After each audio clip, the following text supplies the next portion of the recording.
देवादिदेव 1008 श्री बाहुबली भगवान की जय। सिद्धांत चक्रवर्ती आचार्य श्री नेमी चंद्राचार्य महामुनिराज की जय। संत शिरोमणि आचार्य गुरुवर विद्यासागर जी महामुनिराज की जय। विद्याकुल शिरोमणि आचार्य श्री समय सागर जी महामुनिराज की जय। श्रमण शिरोमणि निर्यापक महाश्रमण मुनि पुंगव श्री सुधा सागर जी महामुनिराज की जय। समस्त मुनि संघ की जय। जीव की अवगाहना के विषय में जो वर्णन हम विगत दिनों से पढ़ रहे हैं, उसमें जो प्रथम कोठे में सबसे जघन्य अवगाहना वाला सूक्ष्म लब्ध अपर्याप्तक निगोदिया जीव है, उसके उपरांत दूसरे स्थान पर सूक्ष्म निगोदिया लब्ध अपर्याप्तक जो वायुकायिक जीव है, तो उस वायुकायिक जीव की जो अवगाहना है उस निगोदिया जीव से कितनी अधिक है, तो वो बताते हुए उन्होंने बताया कि सूक्ष्म जीव की सूक्ष्म जो अवगाहना निकालनी है तो अवली का असंख्यात्व भाग से उसको गुणित करना है, और यदि बादर से बादर की निकालनी तो पल्ले के असंख्यात्व भाग से निकालनी है। सूक्ष्म से बादर की निकालनी है, आगे बादर है तो भी पल्ले का असंख्यात्वा भाग, और बादर से सूक्ष्म की निकालनी है, आगे सूक्ष्म है तो भी अवली का असंख्यात्वा भाग। अब जो पहला निगोदिया जीव है सूक्ष्म लब्ध पर्याप्तक निगोदिया जीव, उसके आगे सूक्ष्म लब्ध अपर्याप्तक जो वायुकायिक जीव है, उस वायुकायिक जीव की अवगाहना जो है वो अवली के असंख्यात्व भाग अधिक है, इतना समझ गए। लेकिन क्या वह अवली का असंख्यात्वा भाग मतलब एक के बाद सीधा दूसरा जीव है, तो कह रहे नहीं, उसके बीच में भी कहीं बहुत सारे जीव और भी है। वे जो जीव है, वे जीव मतलब उस निगोदियाई जीव के प्रकार है वायुकायिक जीव आने तक। अब वे जीव जो है वो एक एक प्रदेश अधिक अधिक है, एक प्रदेश अधिक, एक प्रदेश अधिक, एक प्रदेश अधिक। तो जैसे एक एक प्रदेश अधिक करते हुए हमने जो 960 की संख्या मानी थी, उस 960 में एक एक प्रदेश आगे करते हुए हम बढ़ रहे थे। देखो, अभी तक जो विषय हमने ये देखा कि जो सूक्ष्म निगोदिया लब्ध अपर्याप्तक जीव है, उससे आगे जो वायुकायिक जीव है, इनके बीच में भी कई सारे जीव होते हैं। और यह जो अवगाहना है सूक्ष्म निगोदिया लब्ध पर्याप्तक से लेकर जो 51 नंबर का दो इंद्रिय जीव है, ये उत्तर उत्तर असंख्यात गुणित अवगाहना से ज्यादा ज्यादा है। अब हम सिर्फ उतने जीवों तक नहीं जा रहे हैं, जो 2 नंबर पर सूक्ष्म निगुदा लब्ध पर्याप्तक जो है उसके ऊपर जो वायुकायिक जीव है, वहीं तक की अवगाहना को हमने देखा। तो जो सूक्ष्म जीव होते हैं वो अवली के असंख्यातवें भाग से उत्तर उत्तर गुणित वृद्धि को प्राप्त होते हैं। फिर हमने देखा अवगाहना में षडगुण हानि वृद्धि नहीं होकर 4 गुना वृद्धि होती है, जिसमें अनंत गुण वृद्धि नहीं होती है, क्योंकि अवगाहना अनंत गुण में वृद्धि को प्राप्त होती ही नहीं। इस कारण से चतुस्थान पतित वृद्धि इसमें होती है। तो असंख्यात भाग वृद्धि पहली, असंख्यात भाग वृद्धि पहली, दूसरी संख्यात भाग वृद्धि, तीसरी संख्यात गुण वृद्धि, और चौथी असंख्यात गुण वृद्धि। इन चार के जघन्य वृद्धि और उत्कृष्ट वृद्धि ऐसे स्थान यदि लगाएंगे तो इन्हीं चार के 8 स्थान बनाएंगे।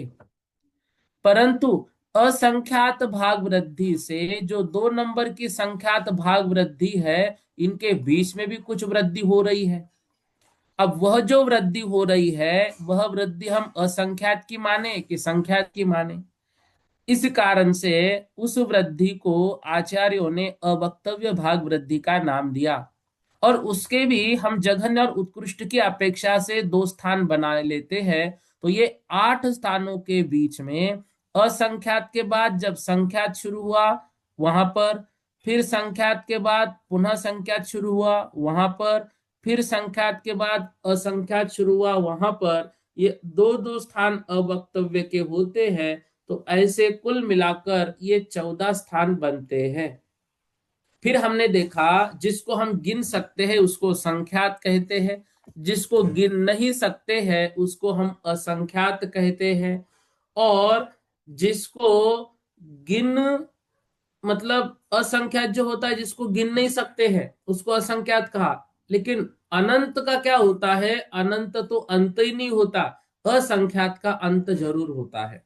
इतना मतलब असंख्यात उसे हम कहेंगे जिसको गिन नहीं सकते लेकिन अंत है, अनंत का तो कोई अंत होता ही नहीं।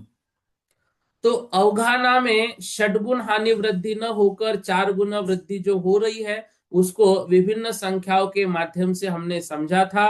और फिर ये जो असंख्यात है, इस असंख्यात को भी हमने ये कहा था कि ये परिता संख्यात है।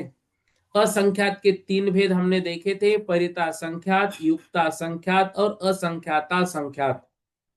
परिता संख्यात के 3 भेद होते, जघन्य मध्यम उत्कृष्ट। युक्ता संख्यात के भी जघन्य मध्यम उत्कृष्ट, और असंख्याता संख्यात के भी जघन्य मध्यम और उत्कृष्ट, ऐसे भेद होते हैं।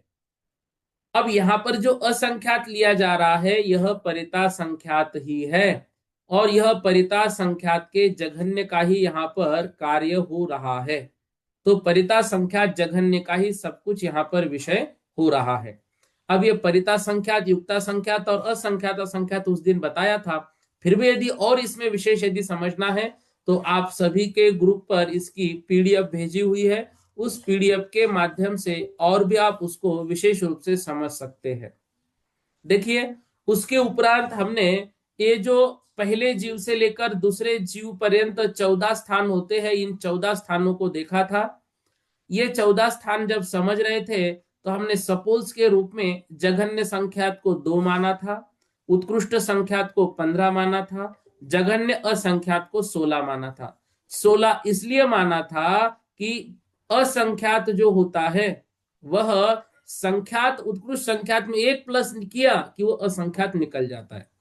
इसलिए जघन्य संख्यात 2, उत्कृष्ट संख्यात 15, जघन्य असंख्यात 16, और जो सूक्ष्म निगूढ़ या लब्ध अपर्याप्तक पहले स्थान पर जो जीव है उसकी अवगाहना हमने मानी थी 960। मतलब वो 960 परमाणुओं से बना हुआ है ऐसा हमने मान लिया था। वैसे होते उतने नहीं है, उतने नहीं है, लेकिन हम उतने मान रहे हैं। ठीक है। अब फिर पहला स्थान बनाया था असंख्यात भाग वृद्धि। पहला स्थान था 4 में, अब इसके भी 2 भेद किए, असंख्यात भाग वृद्धि जघन्य और असंख्यात भाग वृद्धि उत्कृष्ट। तो पहला स्थान फिर जघन्य का होगा, तो 960 में 1 प्लस कर दिया तो 961, ये असंख्यात भाग वृद्धि हमने समझ ली थी। अब 961 हुआ तो असंख्यात भाग वृद्धि कैसे, ये हमको समझना था। फिर इसके लिए उन्होंने कहा जब असंख्यातवा वो एक असंख्यातवा भाग है तो असंख्यातवा भाग निकालने के लिए 960 को 960 से ही हमने भाग दिया था। तो 960 को 960 से भाग देने से क्या हो गया था, उसका जो भाग फल है वह कितना आया था, 1। अब उस 960 में 1 को प्लस कर दिया तो 961 बनी असंख्यात भाग वृद्धि का जघन्य स्थान। अब असंख्यात भाग वृद्धि का उत्कृष्ट स्थान निकालना है। इसके लिए असंख्यात कितना माना था हमने, 16। तो असंख्यात भाग वृद्धि उत्कृष्ट निकालने के लिए 960 में 16 का भाग दिया, उत्तर आया 60। अब उस मूल अवगाहना में 60 को प्लस किया तो उत्तर आया 960 प्लस 60 1020। 1020 जो उत्तर यहां पर हमको प्राप्त हुआ, तो यह 1020 जो उत्तर है। अब 961 के बाद 1020 आया तो फिर असंख्यात भाग वृद्धि जघन्य से लेकर असंख्यात भाग वृद्धि उत्कृष्ट पर्यंत 961, 962, 963, 964 ऐसे 1019 तक स्थान होंगे।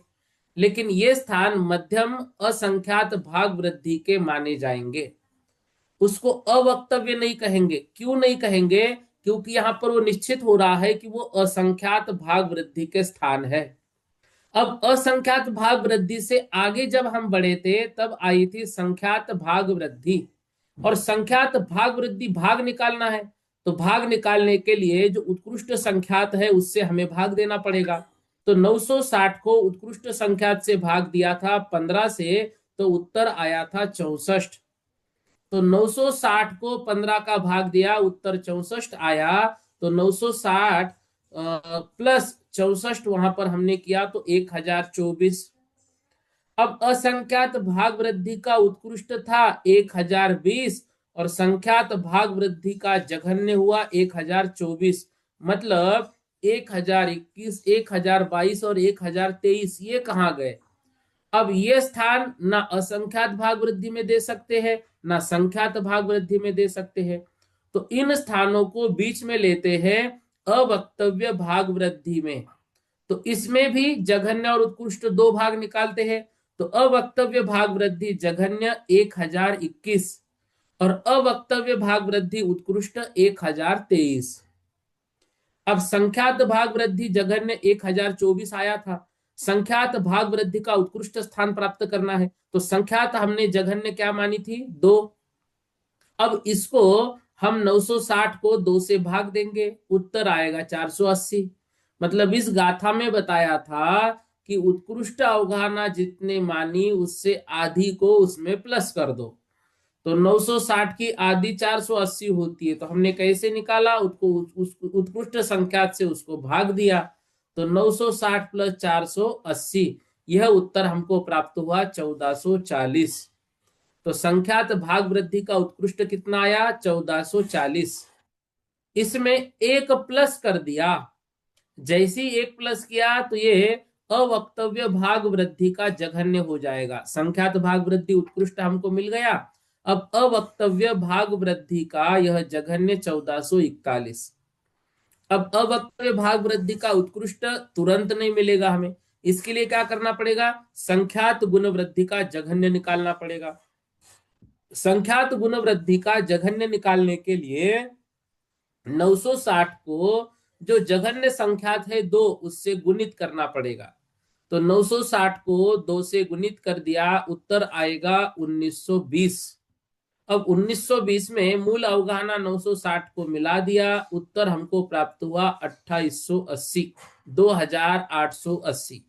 यह संख्यात गुण वृद्धि का जघन्य होगा।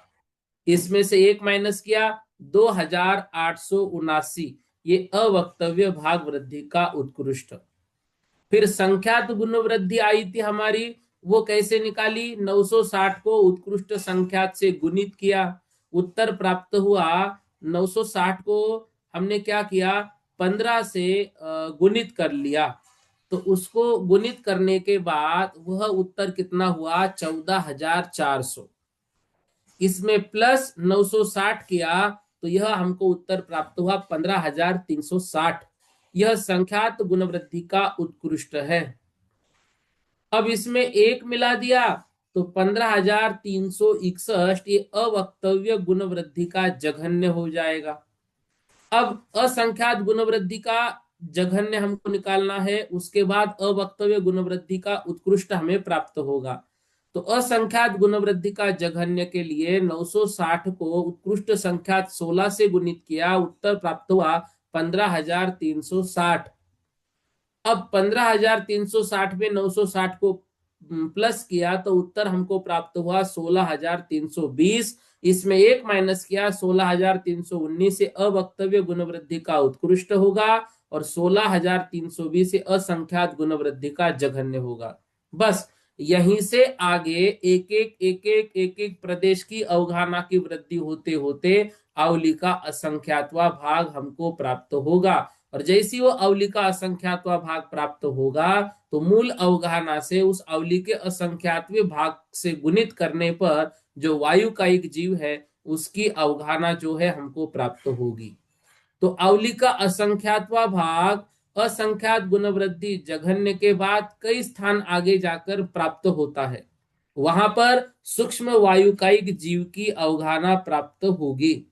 इस प्रकार वायुकायिक से तेज कायिक जीव में भी 13 स्थान हमको लगाने होते हैं।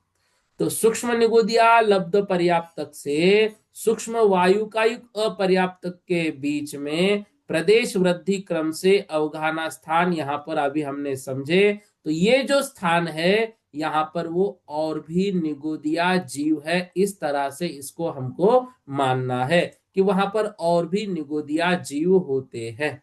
ठीक है, ऐसे अवगाहना के स्थान को हम कल समझ रहे थे। अब ये 108 नंबर की गाथा की हमने यहाँ पर देखा था, जघन्य को उत्कृष्ट संख्यात से गुना करने पर संख्यात गुण वृद्धि का उत्कृष्ट स्थान प्राप्त होता है। तो जघन्य अवगाहना जो थी, उस अवगाहना को उत्कृष्ट संख्यात से हमने गुणित कर लिया, तो इस संख्यात गुण वृद्धि से उत्कृष्ट स्थान में ही एक प्रदेश वृद्धि करने पर अवक्तव्य गुण वृद्धि का प्रथम स्थान प्राप्त होता है। तो जो 10वें नंबर का है संख्यात गुण वृद्धि का उत्कृष्ट, तो वहां पर 960 जघन्य अवगाहना, और संख्यात जो गुणित होता है वो हमने 15 माना था उत्कृष्ट संख्या, तो 960 को 15 से गुणित किया, 14,400 यहाँ पर उत्तर प्राप्त हुआ। इसमें प्लस 960 किया तो 15,360, इसमें एक बढ़ा दिया, तो ये अवक्तव्य गुण वृद्धि का जघन्य।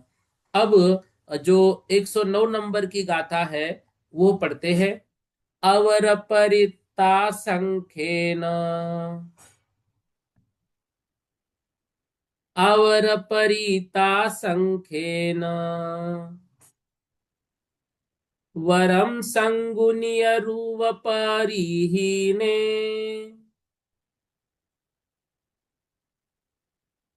वरम संगुनिय रूपपरिहीने तच्चरिमुरुवजुदे तच्चरिमुरुवजुदे तम्ही असंख्ये जगूना पढ़मम् तम्ही असंख्ये जगूना पढ़मम्। अवर मतलब जघन्य, परिता संख्येन मतलब असंख्यात से, अवरम उस जघन्य अवगाहना को संगुणीय गुणित कर देने पर, रूव परिहीने और उसमें एक कम कर दिया, तच्चरिमो तो वहां पर उसकी जो उत्कृष्ट है वह अवगाहना प्राप्त होगी अवक्तव्य की। रुवजुदे और एक मिला दिया तो वह असंख्यज गुण पढ़मम, असंख्यज मतलब असंख्यात, गुण वृद्धि का प्रथम मतलब वह जघन्य स्थान प्राप्त होगा। तो असंख्यात गुण वृद्धि का जघन्य प्राप्त करने के लिए 960 को यहाँ पर उत्कृष्ट असंख्यात से, सॉरी जघन्य असंख्यात से हमने भाग दिया, मतलब 16 से, तो वे असंख्यात है। तो वहां 15,360 उत्तर प्राप्त हुआ। इसमें 960 को प्लस किया तो 16,320, यह असंख्यात गुण वृद्धि का जघन्य है। और असंख्यात गुण वृद्धि का जो उत्कृष्ट है, ये ऐसे ही आगे आगे असंख्यात लगाते जाइएगा, ऐसा वो कह रहे हैं। तो 960 को 960 से गुणित करने पर 9,21,600 जो संख्या आती है वो असंख्यात गुण वृद्धि का उत्कृष्ट होता है। 110 नंबर की गाथा देखो क्या कह रहे हैं। रु उत्तरे न तत्तो रु उत्तरे न तत्तो आवलिया संख भाग गुण गारे आवलिया संख भाग गुण गारे तप्पाऊगे जादे तप्पाऊगे जादे वाउस्सोगाहनम कमसो वाउस्सोगाहनम कमसो रुव उत्तरेन तत्तो रुव मतलब इस असंख्यात गुण वृद्धि के, रुव मतलब प्रथम स्थान के, तत्तो मतलब ऊपर। तो इस असंख्यात गुण वृद्धि के प्रथम स्थान के ऊपर आवलिया असंख्य भाग गुनागारे, मतलब एक एक प्रदेश वृद्धि होते होते आवलिया असंख्य भागे, आवली का असंख्यात भाग का गुणाकार, आवली के असंख्यातवा भाग का गुणाकार तब पाओगे जब प्राप्त होगा, तब पाओगे जब प्राप्त होगा जादे तब, वायुस मतलब वायु कायिक जीव की, उगाहन मतलब अवगाहना क्रम से हमको प्राप्त होगी। तो इस असंख्यात गुण वृद्धि के प्रथम स्थान से, मतलब जो 13वां स्थान लिया ना, तो असंख्यात गुण वृद्धि का प्रथम स्थान मतलब जघन्य स्थान। तो असंख्यात गुण वृद्धि के जघन्य स्थान के ऊपर क्रम से एक एक प्रदेश की वृद्धि होते होते जब सूक्ष्म अपर्याप्त वायुकाय की जघन्य अवगाहना के उत्पत्ति के योग्य आवली के असंख्यातवें भाग का गुणाकार उत्पन्न हो जाए, तब क्रम से वायुकाय की जघन्य अवगाहना वहां पर हमको प्राप्त होती है। ठीक है, इस तरह से ये 10 जो गाथाएं हैं, इन गाथाओं को हमने समझा। मतलब बहुत लंबा वक्त इसमें दे दिया, 4-5 कक्षाओं का, तो ये व्यवस्थित रूप से हो गया। अभी देखो, ये जो मुख्य गाथा थी संख्या के रूप में, इसलिए इसमें इतना वक्त हमको देना पड़ा। अभी हमारी 1 से लेकर 110 तक 110 गाथाएं हुई। अभी हमको और लगभग 180 गाथाएं पढ़नी है। मतलब जो है तो 293-94 गाथा टोटल हमको पढ़नी है, जिसमें से 110 गाथाएं हो गई है। ठीक है, अब और भी गाथाएं हमारी बाकी है, लेकिन कहीं घबराना नहीं कि अभी बहुत सारा सिलेबस है, नहीं। अभी बहुत सारी बातें ऐसी आएगी जो हमें मालूम है, तो वहां पे थोड़ा शीघ्रता भी हम लोग करेंगे और आगे व्यवस्थित क्रम से बढ़ते जाएंगे, तो विषय समझ में आ जाएगा। अब बता रहे हैं जो सूक्ष्म निगोदिया अपर्याप्तक से लेकर वायुकाय की जघन्य अवगाहना पर्यंत और क्या विशेष होता है, तब बता रहे 111 नंबर की गाथा देखो। एवं उवरी विनेवो, एवं उवरी विनेवो, पदे सवन्निकमो जहाजोगम,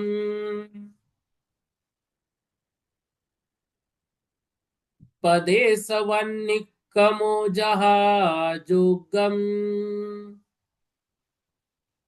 सौवत्थे कक्कम्य,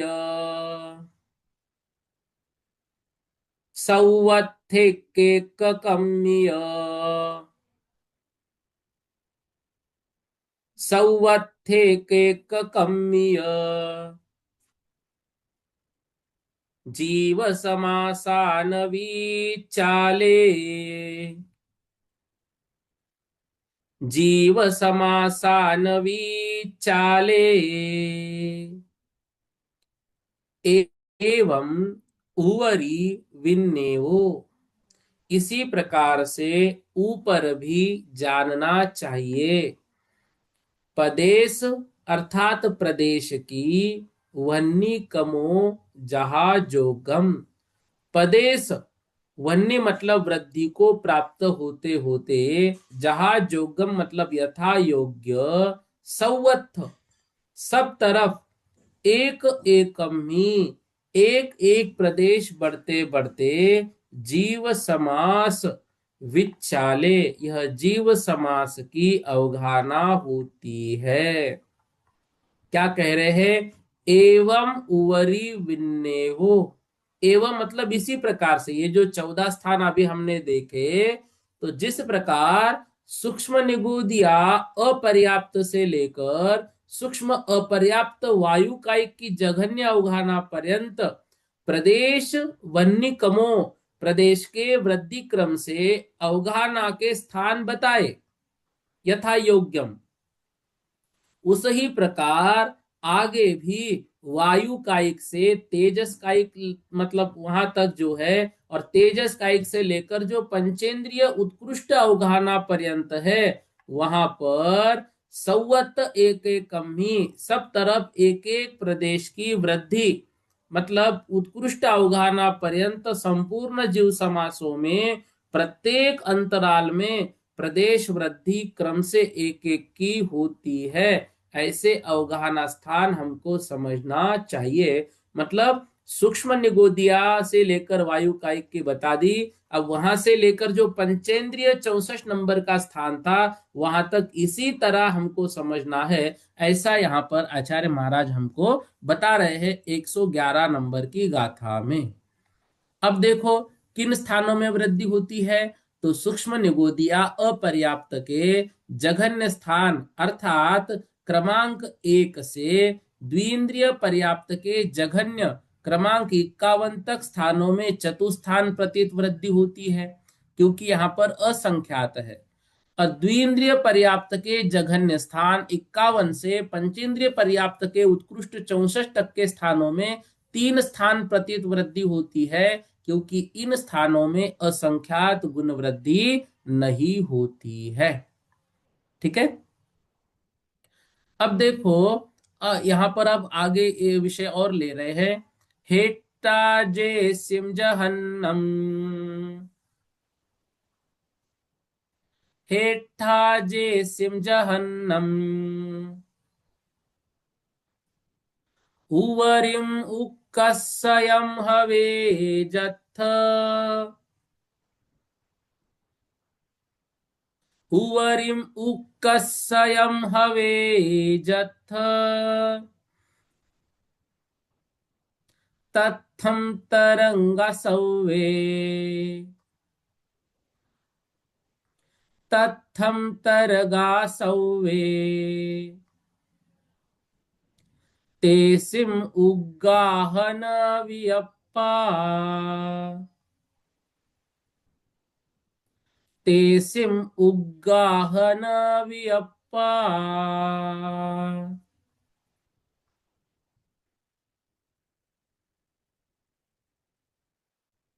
अब क्या बोल रहे देखो, हेठम। अब सबसे पहला स्थान दिया है हेठा। हेठा मतलब हीन स्थान, मतलब निचला स्थान। तो हेठा मतलब निचले स्थान से लेकर, जेसिम मतलब जिन जिन जीवों की, जहन्नम मतलब जघन्य अवगाहना। देखो हेठा मतलब निचले स्थान से लेकर, जेसिम मतलब जिन जिन जीवों की, जहन्नम मतलब जघन्य अवगाहना का, उवरिम अर्थात ऊपर बढ़ते बढ़ते, उक्कसयम, उक्कसयम मतलब उत्कृष्ट, हवे जत्थ जहां हो जाती है, जहां जहां पर उत्कृष्ट का वर्णन हो रहा है, तत्थम तरगा उसके अंतरंग में, तेसिम जो उनके, उगाहन मतलब अवगाहन है, वियप्पा उनके विकल्प होते हैं उन उन जीवों के। मतलब ये बता रहे हैं कि अभी हमने पिछली गाथाओं में जघन्य अवगाहना निकालना है, मतलब जो संख्यात असंख्यात भाग वृद्धि से जो जघन्य है, तो असंख्यात भाग वृद्धि का जघन्य और असंख्यात भाग वृद्धि का उत्कृष्ट, इतना ही बताया है। फिर उसके बीच में तो कह रहे हैं एक एक प्रदेश वृद्धि होते होते उनके अंतरंग में उन जीवों के उतने विकल्प होते हैं। तो जिन जीवों की प्रथम जघन्य अवगाहना का और अनंतर उत्कृष्ट अवगाहना का जहां जहां पर वर्णन किया गया है, उनके मध्य में जितने भेद है उन सब का उसी भेदों में अंतर्भाव हो जाता है। तो असंख्यात भाग वृद्धि 101, संख्यात भाग वृद्धि 110। अब इनके बीच में सबका अवगाहन हो रहा है। संख्यात गुण वृद्धि 1100 और असंख्यात गुण वृद्धि 10,100। इस प्रकार ये गणित जो है बार बार हमने समझाया है, इसलिए इसको आप दोबारा से नहीं लेते हैं। ये सब जगह पर आप देखो, यहाँ पर असंख्यात भाग वृद्धि जघन्य 900, जो 61 हुआ था और असंख्यात भाग वृद्धि उत्कृष्ट 1020, तो इनके बीच की मध्यम अवगाहना, इन्हीं के बीच में इतने विकल्प यहाँ पर होंगे। असंख्यात भाग वृद्धि उत्कृष्ट 1020 और संख्यात भाग वृद्धि जघन्य 1024, इसके बीच में जितने विकल्प आएंगे उतने विकल्प वहां वहां के जीवों के होंगे। लेकिन ये लेंगे कहाँ पे, असंख्यात में कि संख्यात में, ये मालूम नहीं होने से यहाँ पर इसको जो है अवक्तव्य इस तरह से कहा हुआ है।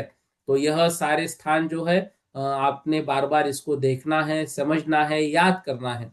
परीक्षा में जब भी ये टेस्ट होगी जीव समास की, तो इसमें ये मैं पहला प्रश्न दूंगा, जीव समास के 14 स्थानों के अवगाहना के अंतर को समझाइए।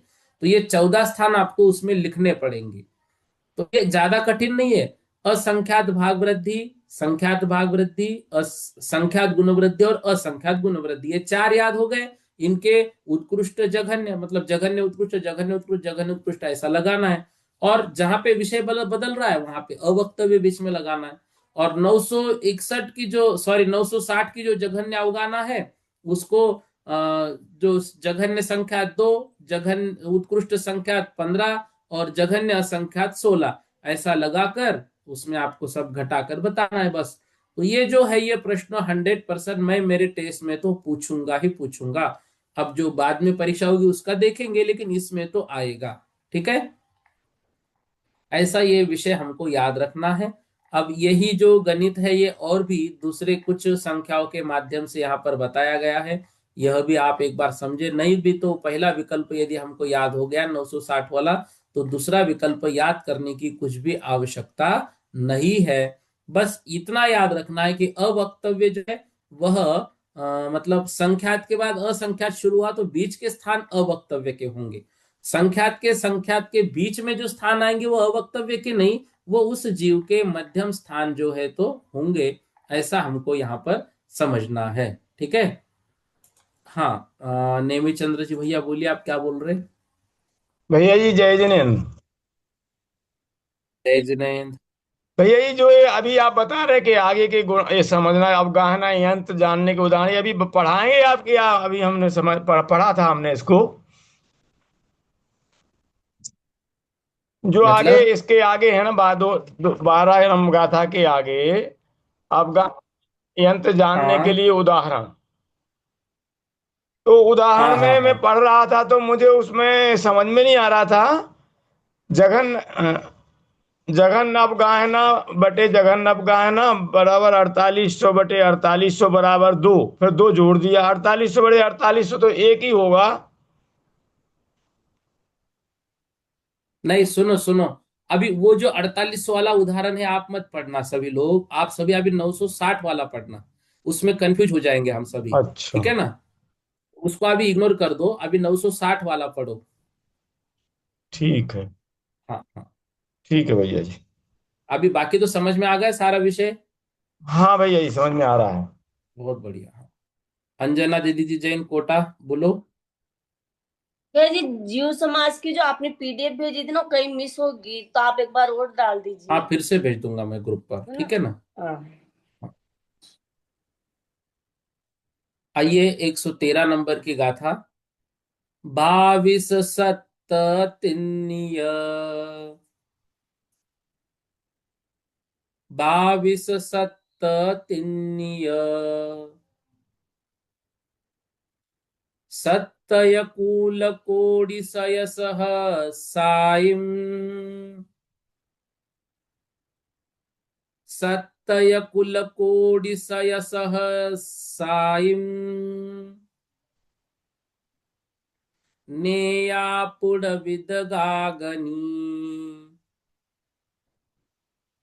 नेयापुडविदगागनी, वायुकायानपरिसङ्खा, वायुकायानपरिसङ्खा।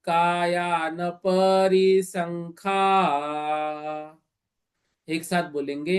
22 सत्ततिन्य, सत्तयकुलकोडिसहसः सायम्, नेयापुडविदगागनी, वायुकायानपरिसङ्खा। कायान परिसंख्या। देखिए, 22 सत्त तिन्नीय। 22 मतलब 22, सत्त मतलब 7, तिन्नी मतलब 3। कुल, कुल कोड़ी सय सहस्रायुम। फिर कोड़ी मतलब कोटि, सय मतलब 100, सहस्रायुम मतलब उतने लाख। नेया जानने चाहिए। पुढ़वी, पुढ़वी मतलब पृथ्वी कायिक। पुढ़वी मतलब पृथ्वी कायिक। फिर यहां पर दिया है द अग्नि, वायु कायान परिसंख्या। तो पुड़, तो यहां पर पुड़, पुड़ से लेना है पृथ्वी कायिक। पुड़ शब्द से हमने क्या लिया? पृथ्वी कायिक। फिर दे रहे हैं वायु कायान, जो वायु कायिक जीव है, उन वायु कायिक जीवों में देखो आप, 22 मतलब 22, सत्त मतलब 7, तिन्नी मतलब 3, सत्त मतलब पुनः 7, कुल मतलब कुल, कोड़ी मतलब कोटि, सय मतलब 100, सहस्राई मतलब 1000। नेया मतलब जानने चाहिए। पुढ़, पुढ़ मतलब पृथ्वी कायिक जीव। विद, विद मतलब होता है जलकायिक जीव। फिर अग्नि मतलब अग्निकायिक जीव। फिर वायु कायान मतलब वायु कायिक जीव की परिसंख्या मतलब परिसंख्या जाननी चाहिए। ठीक है। अब कोटि से तो कोटि शब्द लगा लिया। सय सहस्रायिम मतलब 100,000, तो 100,000 मतलब लाख, तो 1,00,000 कोटि। अब ये लाख कोटि शब्द सब में लगाना है। तो नीचे पुढ़वी, तो उड़ में से पुढ़वी जो पृथ्वी का एक शब्द हमने ले लिया। तो पृथ्वी, पृथ्वी का एक जीव की जो संख्या है, उनके कुल मतलब उनके जीवों की संख्या नहीं, उनके कुलों की संख्या 22,00,000 कोटि है। विद मतलब जलकायिक जीवों के कुल की संख्या सत्त मतलब 7,00,000 कोटि है। अग्नि, अग्निकायिक जीवों के जो कुल है वह तिन्नी 3,00,000 कोटि है। वायु कायान और वायु कायिक जीव के जो कुल है वह कुल 7,00,000 कोटि है। अर्थात शरीर के भेद के कारणभूत नो कर्म वर्गनाओं के भेद को कुल कहा जाता है। ये हमारे जाति और कुल वाला कुल नहीं, शरीर के लिए जो कारणभूत नो कर्म वर्गनाए हैं, ये कहां पर कितने एकत्रित हुए उनके भेद को कुल कहते हैं। तो पृथ्वी कायिक, जल कायिक, अग्निकायिक और वायु कायिक के चार जीवों की दी 22,00,000 कोटि, 7,00,000 कोटि, 3,00,000 कोटि और 7,00,000 कोटि, इतने जो है ये इनके समझने चाहिए कुल। ठीक है। हाँ, अब देखो एक गाथा और कर लेते हैं। कोडिसय सहसाइम, कोडिसय सहसाइम, सत्तट्ठ नव अट्ठविसाइम, सत्तट्ठ नवय अट्ठविसाइम, सत्तट्ठ नवय अट्ठविसाइम, बे इंदिय ते इंदिय, बे इंदिय ते इंदिय, चौरिंदिय हरिद कायानम, चौरिंदिय इंद्रिय हरिद कायानम। देखो, कोटि सय सहस्रायम, फिर से वही शब्द आया। कोटि, सय मतलब 100, सहस्रायम मतलब 1000, मतलब लाख कोटि। फिर शब्द दिए सत्त, सत्त मतलब 7, अठ मतलब 8, नव मतलब 9, फिर अट्ठविसाईम मतलब 28। किस किस के होंगे? तो नीचे दिया बे इंद्रिय, ते इंद्रिय, चौर इंद्रिय और हरिद कायानम। बे इंद्रिय मतलब दो इंद्रिय जीवों के कुल जो है, ऊपर पहला शब्द सत्त, 7 लाख कोटि।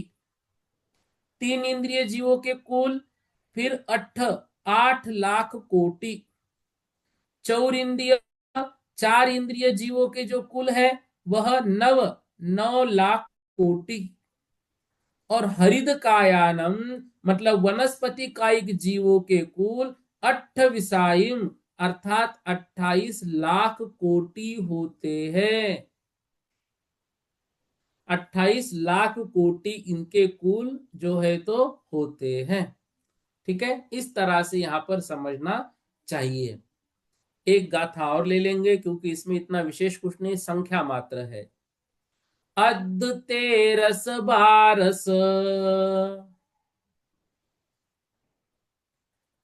अद्ध तेरस बारस, दशयम कुल कोटि सदस साइम, दशयम कुल कोटि सदस साइम, जलचर पख चौपय, जलचर पख चौपय, उर उर परिसप्पे सुनाव होंती, उर परिसप्पे सुनाव होंती। एक साथ बोलेंगे, अद्ध तेरस बारस, दशयम कुल कोटि सदसः साइम, जलचर पख चौपय, उर परिसप्पे सुनाव होंती। देखो, अद्ध तेरस बारस, अद्ध तेरस मतलब 13 में अद्ध कम मतलब 12.5, फिर बारस मतलब 12, दशयम मतलब 10, कुल कुल होते हैं कोटि सद सहसाइम, कोटि मतलब कोटि, सह सहसाइम, सद सहसाइम मतलब 100,000, मतलब 1 लाख कोटि। तो अद्ध तेरस मतलब 12.5 लाख कोटि, बारस मतलब 12 लाख कोटि, फिर दशयम मतलब 10 लाख कोटि। किस किस के होंगे? तो बताया जो तिर्यंच जीव है उन तिर्यंच जीवों में अद्ध तेरस जो पंचेंद्रिय तिर्यंच है उनमें क्या दिया नीचे? जलचर, जलचर जो जीव है तो पंचेंद्रिय तिर्यंचों के जलचर जीवों के अद्ध तेरस मतलब 12.5 लाख कोटि। ये जलचर किसके होंगे? पंचेंद्रिय तिर्यंच। क्यों? क्योंकि ऊपर 2 इंद्रिय, 3 इंद्रिय, 4 इंद्रिय का विषय बता दिया है। वनस्पति का वो ऊपर वाले के लिए जोड़ दिया है। अब बचे पंचेंद्रिय, तो पंचेंद्रियों में सबसे पहले तिर्यंचों के बताए, तिर्यंचों में भी जलचर, तो पंचेंद्रिय तिर्यंच जलचर में जो जीव है उनके 12.5 लाख कोटि। पख, पख मतलब पक्षियों के, बारस मतलब 12 लाख कोटि। फिर चौपय, चौपय मतलब जिनके 4 पाय होते हैं, 4 पांव जिनके होते हैं, ऐसे जो पशु है उनके जो ये है दशयम मतलब 10 लाख कोटि। अब फिर दे रहे हैं उर परिसप्पेसु, उर मतलब छाती के सहारे से, परिसप्पेसु छाती का सहारा लेकर जो घर्षण करते हैं, मतलब छाती के सहारे से जो चलते हैं, अर्थात उनके पैर ही कौन से हैं, उनकी छाती है। तो उर परिस पेसु, उर के छाती के सहारे जो जीव चलते हैं, मतलब दुमुही आदि जो जीव होते हैं, नव होंती, मतलब उनके जो कुल है वह 9 लाख कोटि होते हैं। इस तरह से यहाँ पर जो विषय है वह समझना चाहिए। ठीक है, एक गाथा और लेनी थी, लेकिन यह जो विषय है, विषय थोड़ा सा और बाकी रहेगा, कल की कक्षा में इसको पूर्ण करेंगे। आज ही मेरा मानस था कि इसको पूर्ण करना है, 2 ही गाथाएं बची है, 16 और 17 नंबर की। तो ये विषय जो है कल इसको कंप्लीट करके फिर हम अगला जो मार्गना है उस मार्गना का प्रारंभ करेंगे। तो कल की कक्षा के लिए आप सभी लोग तैयार हुए। यहाँ का विषय जो है जीव समास का यह पूर्ण हुआ है, और अगले रविवार को जीव समास पर आधारित आपका टेस्ट होगा। उसमें सिर्फ जीव समास का वर्णन होगा। एक भेद से लेकर आपको बताया जीव समास का एक भेद कौन सा, 2 कौन से, 3 कौन से, 4 कौन से, 5 कौन से, ऐसा 19 तक पढ़ा हमने। फिर 19 के 2 भेद करके पर्याप्त अपर्याप्त तक, तो 19 से 38 भी पढ़ा। फिर 3 पढ़े, 57 भेद भी पढ़े। फिर जो है 108 भेद भी हमने पढ़े। तो ऐसे करके मतलब लगभग सभी प्रकार के भेदों को लिया। ऐसा जो विषय लिया था वह विषय फिर प्रत्येक के अनुसार, जो इंद्रिय के अनुसार भेद जह लिया, अवगाहना के अनुसार भेद लिया, काय के अनुसार भेद लिया, वो सारे भेद जो है, मतलब जीव समास का संपूर्ण अध्ययन आपको करना है। ज्यादा गाथाएं नहीं है, 117 मतलब हुई टोटल। तो ये वर्णन लगभग शुरू हुआ था 70 के बाद से, तो एक 35 से 45 के बीच में ही कुछ गाथाएं होंगी, उतना वर्णन उस पर आधारित एक टेस्ट रविवार को आपकी होगी। तो उसके लिए आप सभी ने तैयार रहना है। ठीक है, इतना आज पढ़ लेते हैं।